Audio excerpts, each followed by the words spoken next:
Chapter 2. Theory of Force. Quote, "In my system, the relation between general politics and the forms of economic law is determined in so definite a way and at the same time a way so original that it would not be superfluous, in order to facilitate study, to make special reference to this point. The formation of political relationships is historically the fundamental thing, and instances of economic dependence are only effects or special cases and are consequently always facts of a second order. Some of the newer socialist systems take as their guiding principle the conspicuous semblance of a completely reverse relationship, in that they assume that political phenomena are subordinate to, and as it were, grow out of the economic conditions. It is true that these effects of the second order do exist as such, and are most clearly perceptible at the present time, but the primary must be sought in direct political force, and not in any indirect economic power." Unquote. This conception is also expressed in another passage, in which Herr Dühring, quote, "starts from the principle that the political conditions are the decisive cause of the economic situation, and that the reverse relationship represents only a reaction of a second order. So long as the political grouping is not taken for its own sake as the starting point, but is treated merely as a stomach-filling agency, one must have a portion of reaction stowed away in one's mind, however radical, socialist, and revolutionary one may seem to be." Unquote. That is Herr Dühring's theory. In this and in many other passages, it is simply set up, decreed, so to speak. Nowhere in the three fat tomes is there even the slightest attempt to prove it or to disprove the opposite point of view. And even if the arguments for it were as plentiful as blackberries, Herr Dühring would give us none of them, for the whole affair has already been proved through the famous original sin, when Robinson Crusoe made Friday his slave. That was an act of force, hence a political act, and inasmuch as this enslavement was the starting point and the basic fact underlying all past history, and inoculated it with the original sin of injustice, so much so that in the later periods it was only softened down and, quote, "transformed into the more indirect forms of economic dependence," unquote, and inasmuch as, quote, "property founded on force," unquote, which has asserted itself right up to the present day, is likewise based on this original act of enslavement, it is clear that all economic phenomena must be explained by political causes, that is, by force, and anyone who is not satisfied with that is a reactionary in disguise. We must first point out that only one with as much self-esteem as Herr Dühring could regard this view as so very, quote, original, which it is not in the least. The idea that political acts, grand performances of state, are decisive in history is as old as written history itself, and is the main reason why so little material has been preserved for us in regard to the really progressive evolution of the peoples, which has taken place quietly, in the background, behind these noisy scenes on the stage. This idea dominated all the conceptions of historians in the past, and the first blow against it was delivered only by the French bourgeois historians of the Restoration period. The only, quote, original thing about it is that Herr Dühring once again knows nothing of all this. Furthermore, even if we assume for a moment that Herr Dühring is right in saying that all past history can be traced back to the enslavement of man by man, we are still very far from having got to the bottom of the matter. For the question then arises, how did Crusoe come to enslave Friday? Just for the fun of it? By no means. On the contrary, we see that Friday, quote, is compelled to render economic service as a slave or as a mere tool, and is maintained also only as a tool, unquote. Crusoe enslaved Friday only in order that Friday should work for Crusoe's benefit. And how can he derive any benefit for himself from Friday's labor? Only through Friday producing by his labor more of the necessities of life than Crusoe has to give him to keep him fit to work. Crusoe, therefore, in violation of Herr Dühring's express orders, quote, takes the political grouping arising out of Friday's enslavement, quote, not for its own sake as the starting point, but merely as a stomach-filling agency, unquote. And now, let him see to it that he gets along with his lord and master, Dühring. The childish example specially selected by Herr Dühring in order to prove that force is, quote, historically the fundamental thing, therefore, proves that force is only the means, and that the aim, on the contrary, is economic advantage. And, quote, the more fundamental the aim is than the means used to secure it, the more fundamental in history is the economic side of the relationship than the political side. The example therefore proves precisely the opposite of what it was supposed to prove, And as in the case of Crusoe and Friday, so in all cases of domination and subjection up to the present day. Subjugation has always been, to use Herr Dühring's elegant expression, a quote, stomach-filling agency, taking stomach-filling in a very wide sense, but never and nowhere a political grouping established, quote, for its own sake. It takes a Herr Dühring to be able to imagine that state taxes are only, quote, effects of a second order, or that the present-day political grouping of the ruling bourgeoisie and the ruled proletariat has come into existence, quote, for its own sake, and not as a, quote, stomach-filling agency for the ruling bourgeois, that is to say, for the sake of making profits and accumulating capital. However, let us get back again to our two men. Crusoe, sword in hand, makes Friday his slave, but in order to manage this, Crusoe needs something else besides his sword. Not everyone can make use of a slave. In order to be able to make use of a slave, one must possess two kinds of things. First, the instruments and material for his slave's labor, and secondly, the means of bare subsistence for him. Therefore, before slavery becomes possible, a certain level of production must already have been reached, and a certain inequality of distribution must already have appeared. And for slave labor to become the dominant mode of production in the whole of a society, an even far higher increase in production, trade, and accumulation of wealth was essential. In the ancient primitive communities with common ownership of the land, slavery either did not exist at all, or played only a very subordinate role. It was the same in the originally peasant city of Rome, but when Rome became a world city, and italic ownership came more and more into the hands of a numerically small class of enormously rich proprietors, the peasant population was supplanted by a population of slaves. If at the time of the Persian Wars the number of slaves in Corinth rose to 460,000, and in Aegina to 470,000, and there were 10 slaves to every freeman, something else besides force was required, namely, a highly developed arts and handicraft industry and an extensive commerce. Slavery in the United States of America was based far less on force than on the English cotton industry. In those districts where no cotton was grown, or which, unlike the border states, did not breed slaves for the cotton-growing states, it died out of itself without any force being used, simply because it did not pay.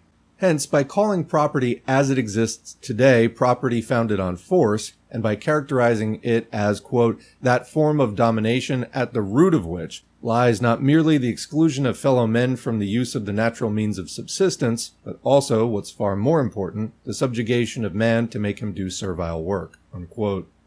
Herr Dühring is making the whole relationship stand on its head. The subjugation of a man to make him do servile work, in all its forms, presupposes that the subjugator has at his disposal the instruments of labor, with the help of which alone he is able to employ the person placed in bondage, and in the case of slavery, in addition, the means of subsistence which enable him to keep his slave alive. In all cases, therefore, it presupposes the possession of a certain amount of property, in excess of the average. How did this property come into existence? In any case, it is clear that it may in fact have been robbed, and therefore may be based on force, but that is by no means necessary. It may have been gotten by labor, it may have been stolen, or it may have been obtained by trade or by fraud. In fact, it must have been obtained by labor before there was any possibility of its being robbed. Private property by no means makes its appearance in history as the result of robbery or force. On the contrary, it already existed, though limited to certain objects, in the ancient primitive communities of all civilized peoples. It developed into the form of commodities within these communities, at first through barter with foreigners. The more the products of the community assumed the commodity form, that is, the less they were produced for their producer's own use, and the more for the purpose of exchange, and the more the original spontaneously evolved division of labor was superseded by exchange also within the community, the more did inequality develop in the property owned by the individual members of the community, the more deeply was the ancient common ownership of the land undermined, and the more rapidly did the commune develop toward its dissolution and transformation into a village of smallholding peasants. For thousands of years, Oriental despotism and the changing rule of conquering nomad peoples were unable to injure these old communities. The gradual destruction of their primitive home industry by the competition of products of large-scale industry brought these communities nearer and nearer to dissolution. Force was as little involved in this process as in the dividing up, still taking place now, of the land held in common by the village communities on the Mosel and in the Hochwald. The peasants simply find it to their advantage that the private ownership of land should take the place of common ownership. Even the formation of a primitive aristocracy, as in the case of the Celts, the Germans, and the Indian Punjab, took place on the basis of common ownership of the land, and at first was not based in any way on force, but on voluntariness and custom. Wherever private property evolved, it was the result of altered relations of production and exchange, in the interest of increased production and in furtherance of intercourse, hence as a result of economic causes. Force plays no part in this at all. Indeed, it is clear that the institution of private property must already be in existence for a robber to be able to appropriate another person's property, and that therefore force may be able to change the possession of, but cannot create, private property as such. Nor can we use either force or property founded on force in explanation of the, quote, subjugation of man to make him do servile work, unquote, in its most modern form, wage labor. We have already mentioned the role played in the dissolution of the ancient communities, that is, in the direct or indirect general spread of private property by the transformation of the products of labor into commodities, their production not for consumption by those who produced them, but for exchange. Now, in Capital, Marx proved with absolute clarity, and Dühring carefully avoids even the slightest reference to this, that at a certain stage of development, the production of commodities becomes transformed into capitalist production, and that at this stage, quote, the laws of appropriation or of private property, laws that are based on the production and circulation of commodities, become by their own inner and inexorable dialectic changed into their opposite. The exchange of equivalents, the original operation with which we started, has now become turned round in such a way that there is only an apparent exchange. This is owing to the fact, first, that the capital which is exchanged for labor power is itself but a portion of the product of others' labor appropriated without an equivalent, and secondly, that this capital must not only be replaced by its producer, but replaced together with an added surplus. At first, property seemed to us to be based on a man's own labor. Now, however, that is, at the end of Marx's analysis, property turns out to be the right, on the part of the capitalist, to appropriate the unpaid labor of others, and to be the impossibility, on the part of the laborer, of appropriating his own product. The separation of property from labor has become the necessary consequence of a law that apparently originated in their identity, unquote. In other words, even if we exclude all possibility of robbery, force, and fraud, even if we assume that all private property was originally based on the owner's own labor, and that throughout the whole subsequent process there was only exchange of equal values for equal values, the progressive development of production and exchange nevertheless brings us of necessity to the present capitalist mode of production, to the monopolization of the means of production and the means of subsistence in the hands of the one, numerically small, class, to the degradation into propertyless proletarians of the other class, constituting the immense majority, to the periodic alteration of speculative production booms and commercial crises, and to the whole of the present anarchy of production. The whole process can be explained by purely economic causes. At no point whatever are robbery, force, the state, or political interference of any kind necessary. I feel like we're talking to libertarians. Quote, property founded on force, unquote, proves here also to be nothing but the phrase of a braggart intended to cover up his lack of understanding of the real course of things. This course of things, expressed historically, is the history of the development of the bourgeoisie.